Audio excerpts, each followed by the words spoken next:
इस बात का भी असर है लोगों के ऊपर। और 5 साल तक हम भी रहे, 14 से 19 तक, उस वक्त हमने भी ईमानदारी से लोगों की सेवा की है।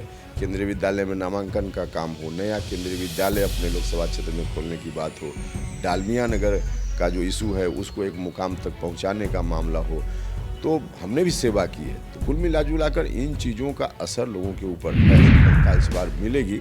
ऐसा इसलिए हम कह रहे हैं कि काम करने वाली सरकार एनडीए की दिल्ली में है और रहेगी, पटना में भी एनडीए की सरकार है और रहेगी, और यहाँ एनडीए के प्रतिनिधि के रूप में यदि काम करने का मौका मिला तो इस बार बड़ी आसानी से सारा काम, चाहे राज्य सरकार से संबंधित हो या भारत सरकार से संबंधित हो, सभी काम इस बार आसानी से होंगे। नमस्कार, आप न्यूज फाउंडेशन देख रहे हैं। मैं हूं आपके साथ वंदना। अभी हमें काराकाट लोकसभा क्षेत्र में और यहां से आरएलएम सुप्रीमो उपेंद्र कुशवाहा चुनावी मैदान में हैं। लगातार कैंपेनिंग कर रहे हैं, लोगों से मिल रहे हैं, उनकी समस्याओं को जान रहे हैं।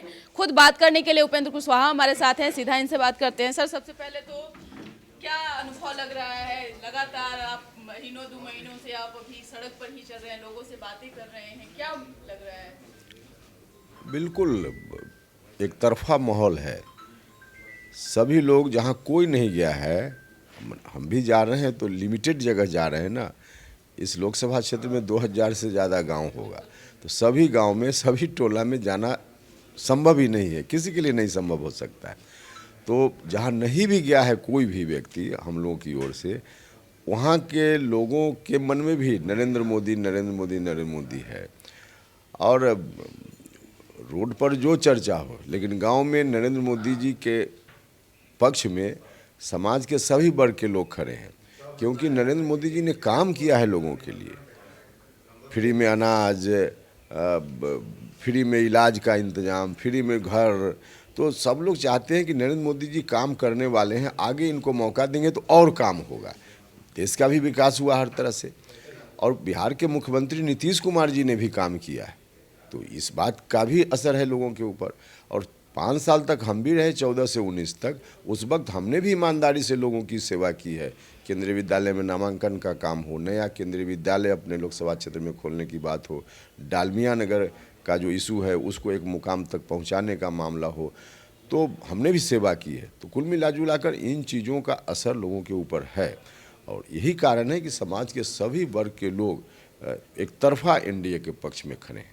निश्चित तौर पे 2014 में एक बार पुनः आपको जो है सांसद काराकाट के जनता ने बनाया। उस दौरान जो आपने काम किया और शेष काम जो बच गए, क्या और भी आप एक नेता के तौर पर उसमें और भी कुछ इंक्लूड किए हैं कि अगर हम जीतते हैं, संसद में जाते हैं, तो हमारा ये लक्ष्य रहेगा क्षेत्र में? हाँ, निश्चित रूप से। एक तो उस समय कुछ काम हो गया, फाइनल हो गया, कुछ काम पाइपलाइन में है। जैसे डालमिया नगर का इशू है, उसको बिल्कुल शिलान्यास होने तक की स्थिति में हम उसी वक्त पहुंचा दिए। लेकिन जब हम आज की तारीख में उसके बारे में जानकारी ले रहे हैं, तो हमारे हटने के बाद वहीं का वहीं है मामला जहां हम छोड़ कर आए थे। तो उसको फिर आगे बढ़ाएंगे, उसका निर्माण काम अब आगे कार्यकाल में शुरू होगा। और इसके अतिरिक्त सिंचाई की कई लंबित परियोजनाएँ हैं। कुछ नौजवानों को रोज़गार अलग से मिले, जैसे डालमिया नगर का भी होगा तो लोगों को रोज़गार मिलेगा। उसके अतिरिक्त भी कृषि उत्पादन पर आधारित कुछ उद्योग लगाने की बात मन में है। उससे किसानों को भी उनकी फसल का उचित मूल्य मिलेगा, लाभकारी मूल्य मिलेगा, और नौजवानों को रोज़गार मिलेगा बड़े पैमाने पे। तो इस तरह का काम है, इसको करेंगे। निश्चित तौर पे सर, आप 2014 में जब जीते थे तो केंद्र में भी मंत्री आप बने, और उसका भी अनुभव आपके साथ रहा। जनता एक बार पुनः जो मूड बनाई हुई है, उस पर उपेंद्र कुशवाहा कितने खरे उतरेंगे? नहीं, जनता मूड बनाई हुई है तो हमारी ओर से तो पूरा प्रयास होगा ईमानदारी से कि लोगों की अपेक्षाओं पर हम खरा उतरें, और निश्चित रूप से उसमें बहुत दूर तक सफलता इस बार मिलेगी।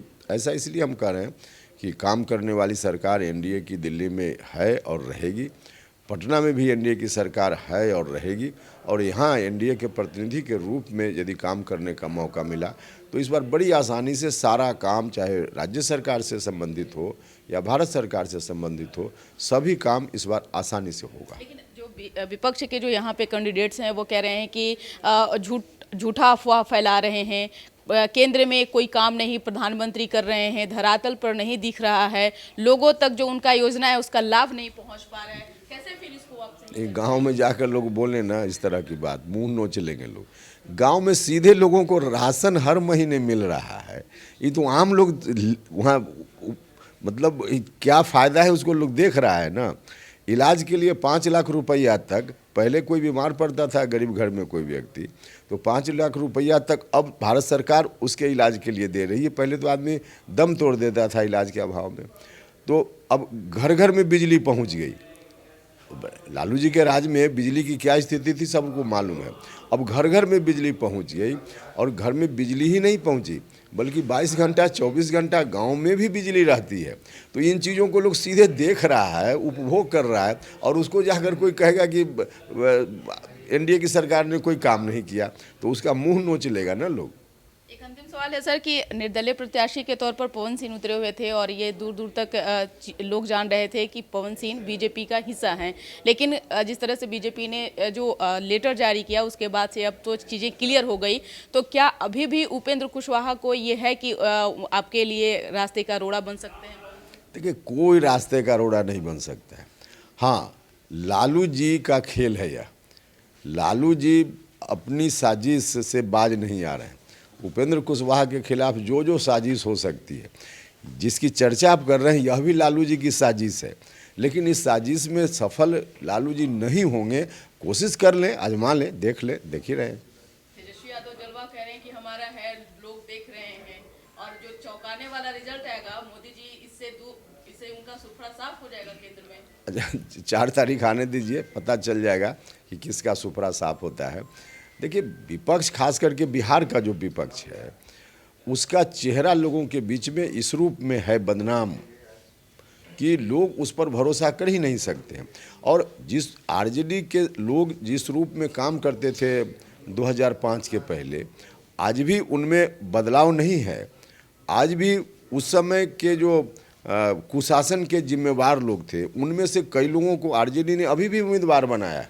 राज्य सरकार में उनमें से कई लोग मंत्री थे जब महागठबंधन की सरकार बिहार में थी।